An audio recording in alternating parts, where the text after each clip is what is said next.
Energy and inspiration of the civil rights movement, first in the South and then throughout the country. It was the leaders of the civil rights and Black liberation movements who J. Edgar Hoover and the FBI thought represented the greatest threat, had the most potential to bring unity to and transform the many movements into a force united and powerful enough to overthrow the established order. Black organizations, Black freedom organizations. Black leaders to be neutralized. Yeah, we were the biggest threat. It was within this context and we still are. The assassinations of Malcolm X and then Martin Luther King Jr. took place. Massive rebellions took place in African American communities and we always got the cities. gusto. As repression intensified, a more militant We were always Black treated the worst. emerged. Shit.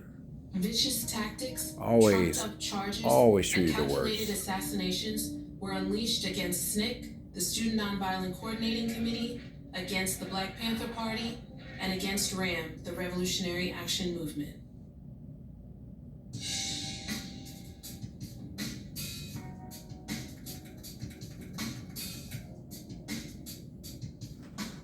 Life magazine put out in June, I think, of 1966, the plot to get white. All right. And in it, it stated that I was head of 1,000 blood brothers across the country that was planning to wage guerrilla warfare.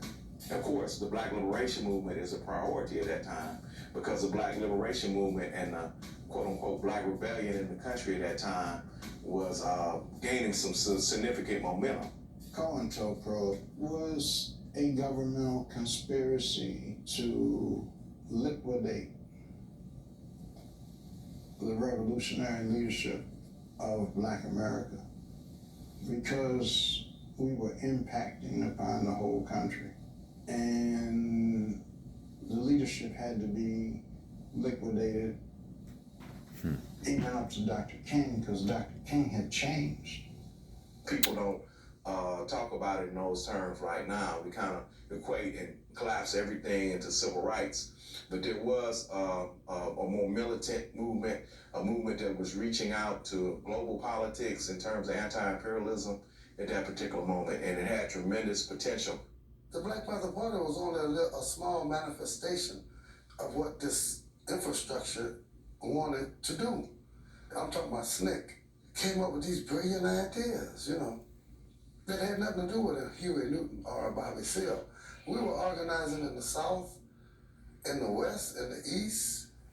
The symbol of the Panther from the Mississippi Freedom and Democratic Party, Fannie Lou Hamer, all these people I knew I'm growing up with. We see Mississippi Democratic Freedom Party. And if it's necessary to die on the principle, because I am sick of the racist war in Vietnam when we don't have justice in the United States. That's right. We sending our boys to fight in Vietnam when they don't have freedom here in America. Had to protect itself. We are concerned about the survival of Black people in this country, and that we cannot survive if we go fight some yellow man in Vietnam who ain't never called us nigger. The government saw it as a Black Marxist movement growing in the North. We were independent of the Communist Party. We were independent of the Socialist Workers' Party. We were independent of all left groups that they had already infiltrated. It was wrong. But you also had the Chicano movement developing, Asian American, anti-imperialist, national liberation, consciousness type movement. And they call us niggers too, to this day. A lot of Asians don't like Black people. We never did y'all wrong. We didn't bomb y'all with fucking napalm bombs, atomic bombs, but y'all still call us niggers too. It scared the hell out of the United States government at that particular moment, and that's why counterinsurgency was developed at that level. In the past, You can't say Caucasian without saying Asian. by persons persons who have been less than American. There's so many of these anti-American, pink, even red organizations. The FBI and the Department of Justice would learn everything about people in a particular organization. And they did that through wiretaps of telephones, of planting bugs in offices and using informants. The red spot, there are those units within the police department or any law enforcement unit that have as their function the investigating or looking into organizations that perhaps are a little on the suspect side or have revealed themselves in such a way as to be a little bit questionable. The FBI broke into our houses, and Yeah. you would know this because you would come home and you could tell your house had been broken into. Door was locked, nothing was taken except for maybe some papers, but things were rearranged. The FBI had a way of classifying people who were in the Black Panther Party in many categories, one of which was called the Key Agitator Index. Those are the people who they targeted to be neutralized. Constitutional rights were not a consideration. They were, in fact, secretly and unilaterally suspended by the FBI with at least the tacit approval of high officials in the federal government for purposes of neutralizing. That's the term that was used within the program itself by those FBI officials who were responsible, neutralize the political activities that were considered objectionable on the part of the Bureau, undertaken by U.S. citizens. I just have one of my informants in another organization go out and shoot this guy and make it look like some kind of a mixed up drug operation. They do that to this day. And, have him assassinated. That'll neutralize him for sure. At approximately Huey P. Newton. 2:45 p.m. this afternoon, Supposedly a drug deal two men going were bad. murdered at the UCLA campus. At They killed him. UCLA, you had Bunchy Carter, Alprentice Carter, who was basically the head of the Los Angeles chapter of the Black Panther Party, along with another Panther named John Huggins, who was a key organizer down there, killed by federal undercover personnel, basically, in a classroom at the University of California, Los Angeles.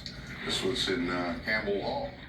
And, it was just cold. They were eliminated. The FBI took credit for that result in its internal memoranda. One agent first told me about the agents, the assassination of Carter and Huggins in Los Angeles, and I'm thinking, oh yeah, sure. But I found out later that he wasn't just joking with me, it was true. From looking into the file. Had to do with a disinformation campaign in order to set two political organizations, both of which had been infiltrated, at odds with one another, creating context in which instance certain of the infiltrators could eliminate bona fide activists on the other side. So you then have the FBI agent in charge, a guy by the name of Richard Wallace Held, who now runs security for the Visa Corporation. Agent Held talked about how successful the operation's been, and on that basis sought approval for it to be continued. Approval was given. You then have two more Panthers who were killed in San Diego. I said, those aren't the only two assassinations. I said, two in Chicago. Most famously, perhaps, and best documentedly, have the Hampton Clark assassination. Yeah. Fred Hampton, Hampton. deputy chairman of the Illinois chapter of the Black Panther Party. If we didn't talk about a Breakfast with Children program, we've got one. We're not going to tell you how many kids we intend to feed in Chicago. We're feeding 3,000 to 4,000 every week already, and I don't know how many all around the country. And Mark Clark, who was defense captain for a downstate chapter in Peoria, who was staying in the apartment rented by Mr. Hampton on the 4th of December 1969, when the FBI caused a police arms raid to be executed on the premises, result of which, and this is the cleanest version of it, is that Mr. Hampton and Mr. Clark were shot to death by the police. Yeah, while Hampton was asleep, And state's attorney he was Edward drugged. Abraham lied about it, and he was clearly in on it. It he came was out. killed. The family proved it. They did that. He was assassinated. to decapitate the movement. He was drugged, and he never woke up. He was shot in the head 2 or 3 times in the head while he was asleep.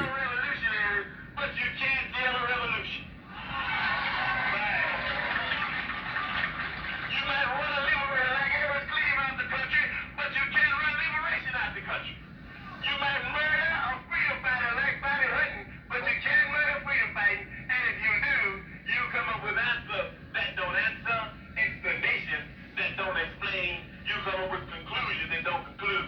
Nothing's more important than stopping fascism, because fascism will stop us all. The government wanted to wipe out the Panthers and the Young Lords later and the American Indian movement and Weatherman and other parts of the white progressive Yeah, but they wanted movements to because stop the they Panthers saw that first. There was something that was The Panthers in are flames, and they wanted all to put it out, and the easiest way to put it out was every counterinsurgency black in the United States. freedom liberation The group government isn't supposed to use were considered counterinsurgency against a its own national citizens. security threat, Have become so extremely according to the outlandish FBI. that they were forced to resort to their ultimate weapon, force, J. Edgar Hoover, organized bitch force, ass. murder, and brutality against black people, and the attacks against the Black Panther Party escalated. The very night, January 17, 1969, that I was being tortured, Bunchy Carter and John Huggins were shot by flunkies of this government. There were numerous false arrests and prosecutions where people spent long time in prison on trumped up charges. On April 2nd of 1969, I was rearrested along with 21 other members of the Black Panther Party on charges of conspiracy to murder some pigs, and attacks against our party still escalated. For example, there was the Panther 21 case in New York where the leadership was basically arrested, spent 2 years in jail before they were acquitted on all charges, but as a result, the New York chapter was virtually decimated. It was 4 days after they murdered Fred decimated. Hampton in his bed. In Chicago, they shot at me in the bed and tried to do the same thing. One of the key agitators and one of the targets to be neutralized that was very important to them was a young Vietnam vet who had come to Los Angeles to study. He went to college at UCLA on the GI Bill. His name was Elmer Geronimo Pratt, and he was seemed to have been targeted very, very early on. I mean, the FBI had gotten rid of Bunchy Carter and John Huggins, and now they got Geronimo Pratt who took their place. John Huggins. And they got to get rid of him. Bunchy Carter, CoInTelPro John had an Huggins. intense interest in the Los Angeles Black Panthers, and at certain point, the LAPD SWAT team attacked the office front on, just cleared the streets and started shooting. Geronimo had taught people how to fortify the office, and they tried to bomb the office, and it had been sandbagged, and so that didn't work. And eventually, people surrendered. Then they really hated Geronimo because they felt that he had frustrated their desire to destroy the office. Geronimo was not a violent person. He definitely was not. That was the thing that bugged the FBI, since they had already worked, 2 assassinations. The third one might have been a charm, and they might have been discovered, so they worked out something else, which was just as effective. They got him in jail for 25 years. They put a murder on me that they Freedom Archives, were able CoInTelPro to 101. manipulate in such a way that it stuck. A murder that would keep me a life sentence. I was on the squad. I knew he was framed. FBI documents later revealed that their own surveillance placed Geronimo in Oakland at the time of the murders, not in Los Angeles. I don't think there's any doubt that the decision would have been different if we had the amount of information that is available now. Yeah. We had Johnny Cochran got him out. clue as to what You know they had to get rid of the Johnny government could do, Cochran. or what they did do. Even though Vietnam was He was going on, killed. you couldn't believe that your government And was bitch doing ass that devils at killed him home to too. one of its own citizens. Not only one of its own citizens, one of its own veterans. And they really put that together in such a way that anything that we did to try to bring out the truth was already preempted, So this is what they used to keep me in prison for 27 years and to criminalize our revolutionary positions. The whole basis of its political activity, the activity that disturbed the government, that disturbed the status quo, had been essentially neutralized. He was unable to do that, so the mission was accomplished. That was a successful operation. In the investigation conducted by the United States Senate Committee on Intelligence with respect to governmental operations, short term is the Church Committee, they said, I think it was 235 separate actions of CoInTelPro were targeted against the Black Panther Party. So, you know, every chapter that was of any substance was subjected to this, and there are people who've lost their lives, there are people who've lost their mind, there are people who were completely hostile to anything to do with the Black Panthers because they were abused. The only reason I'm here is I disappeared for 4 years. All right, you know, many of my comrades have fallen. You know, apartments broken into. Some had security apartments and been found handcuffed to the chair and shot in the back of the head.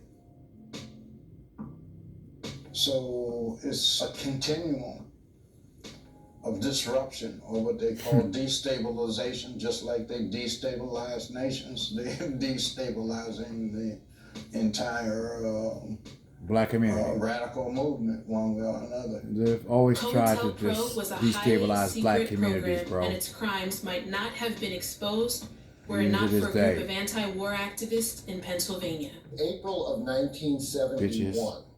some anti-war activists broke into the FBI field office in Media, Pennsylvania, which also housed the offices of the Selective Service Administration. And Draft this was a documents. time when there was still a draft. And the goal of these activists was to break in, open the doors, and burn all the draft Selective cards. Service records, draft cards, to keep people from getting drafted. Oh, So they yeah. broke into this office, started opening up the file cabinets, and lo and behold, Yes. it was an FBI office, CoInTelPro. and they saw documents entitled Counterintelligence Program, CoInTelPro. Black Nationalist Hate Groups. Yes. And they started reading these documents, took them, Leaked didn't that shit to burn the them, media. thank goodness, and gave them to the press. In addition, at least 3 domestic subversive targets were the subject of numerous entries from October 1952 to June 1966. Members of the press did their own investigations, which ultimately then led to,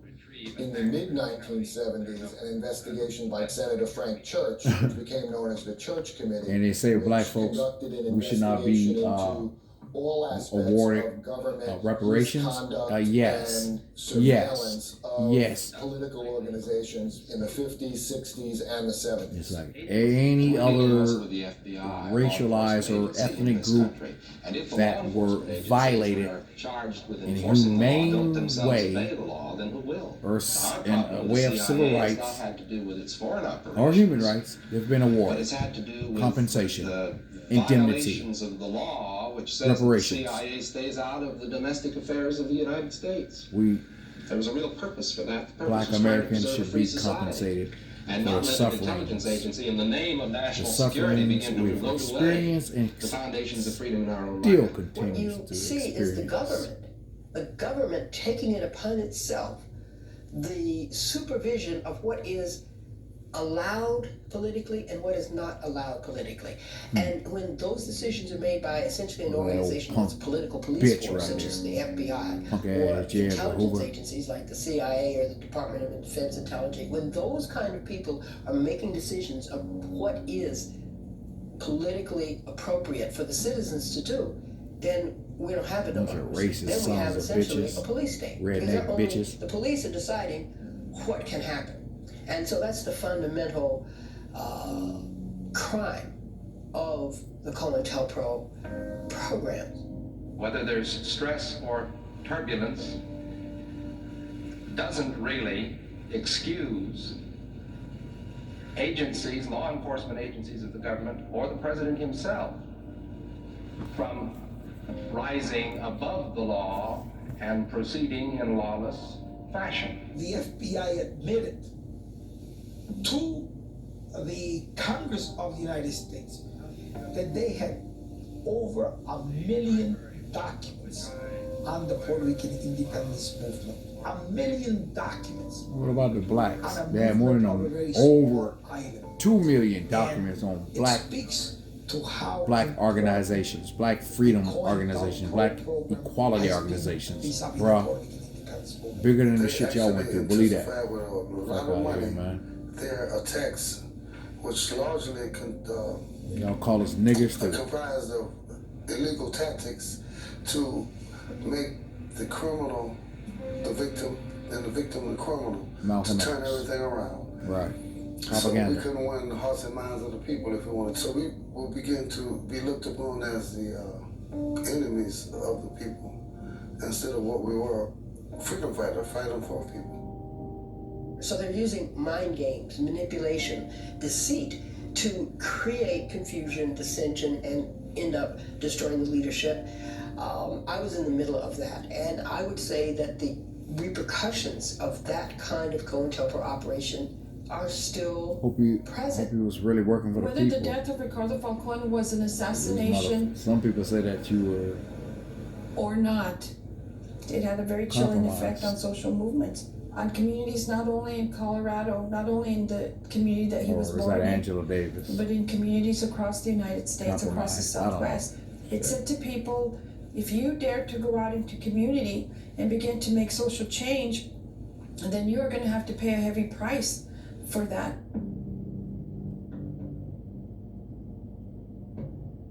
No one was ever punished for the illegal activities of government agencies under the CoInTelPro programs.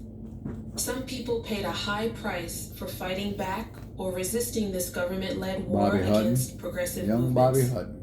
George 16 Jackson years old. was one of the black movement leaders targeted by CoInTelPro for assassination in prison. Right, in prison. And some people are still paying a high price. Those who are political prisoners. Those who remain locked up some 20, 30, and 40 years later. This is Mumia Abu-Jamal, a former Black Panther who continues to write and broadcast radio commentaries after decades of unjust imprisonment. Many of us have been part of national liberation movements, revolutionary political parties, anti-racist communes, or, in the case of people like the Cuban Five, anti-terrorism activists. We've been tried in tribunals where our politics have been our crime, and our political associations our felonies. We need a movement of millions to bring freedom to the brothers and sisters of the Move 9, to bring freedom to Sundiata Akoli, to bring freedom to Mutulu Shakur, and hundreds of other political prisoners. We need a movement of millions to make common cause with oppressed people the world over.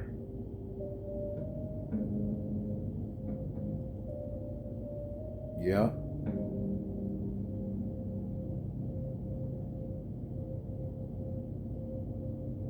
CoInTelPro is happening today on many different Right. levels and Even is a to this lot day. more sophisticated.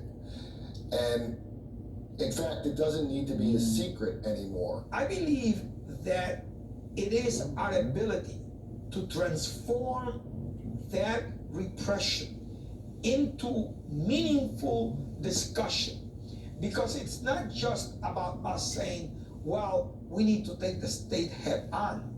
It is also to engage people in reflections in their homes, in everywhere, to think about not what historically has been done because of CoInTelPro, what is being done right now. How is CoInTelPro really the rubric for the Patriot Act and many aspects of Homeland Security? If it was CoInTelPro then, it's probably CoInTelPro now. Maybe a different version or a different name. The same practice is to eliminate, intimidate, incarcerate, and terrorize a people. Certain kinds of searches that were illegal or unconstitutional now under Patriot Act, they can be done.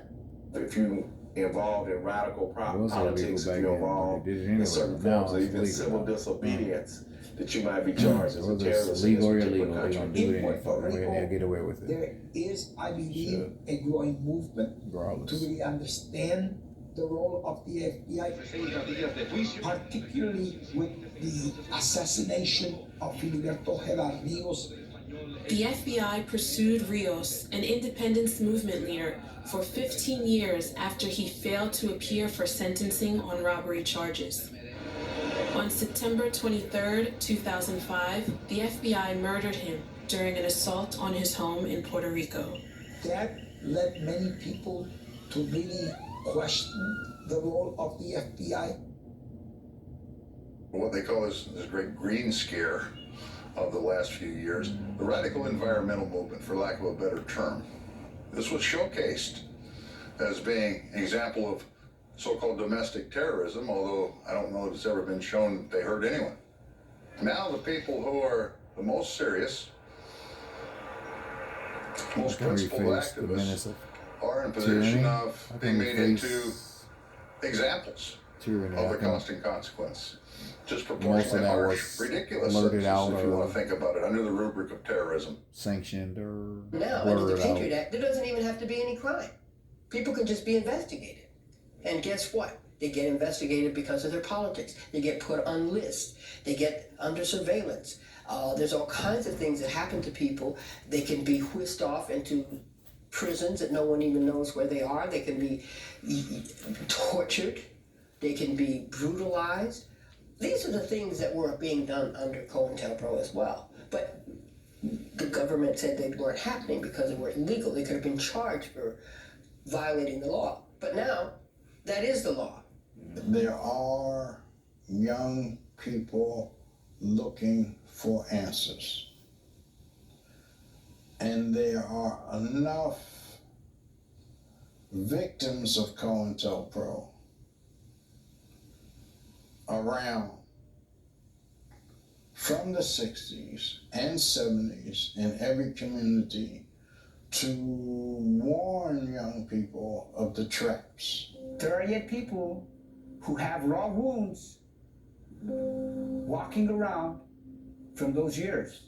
And as long as those wounds don't heal, and as long as society doesn't let them heal, there will be another generation who sees those wounds and will take those wounds personally and will make the future revolutionaries who will, we hope, link up someday to people from the other continents who are also oppressed and maybe make for a little improvement. The organized resistance and claims for social and human justice, for political democracy, for economic democracy, have to go into the forefront, and we have to have broader and broader coalitions and stronger movements, and it has to make a political impact. And so we cannot just say, well, because it's hard, we can't do it. No, it has to be done. It is a long and protracted struggle, but you cannot abandon it, and you have to recognize, as James Foreman always said, we will win without a doubt. The quest for freedom, the quest for equality, and the quest for community. And I think that that's something that systems of greed and oppression try to deny. And I think we have a right, or more important, a responsibility to take those things head on and to be part of building movements of resistance. Ultimately, the only safety that we will be able to secure and pass along to our coming generations is not only to confront the nature of the reality reflected in CoInTelPro and comparable sorts of operations from Homeland Security or whoever, but to dismantle the system that gives rise to them and replace it with something that would actually reflect our interests, that would reflect concern with our well-being, and reflect a certain sort of respect for the dignity of our communities, our traditions, and us as individuals.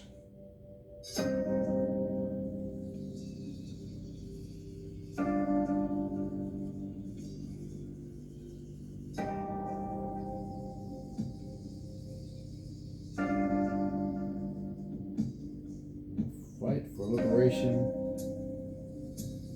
of the people will never perish. We will strive, we will succeed, we will conquer the evilness, the degradation, liberation, the unfairness, inequalities that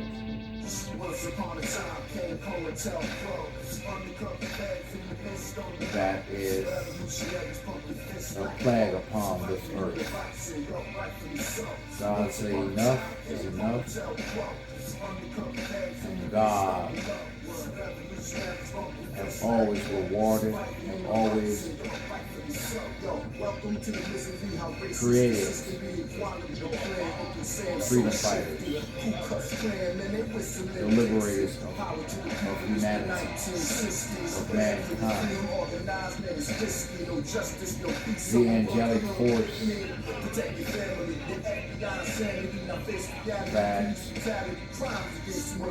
never wavered in its approach, its dedication to bring about justice.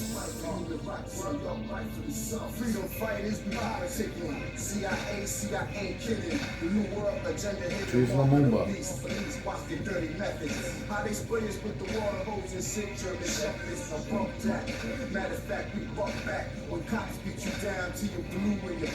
They had the authority to kill a minority. The laws disorderly. Tupac Shakur.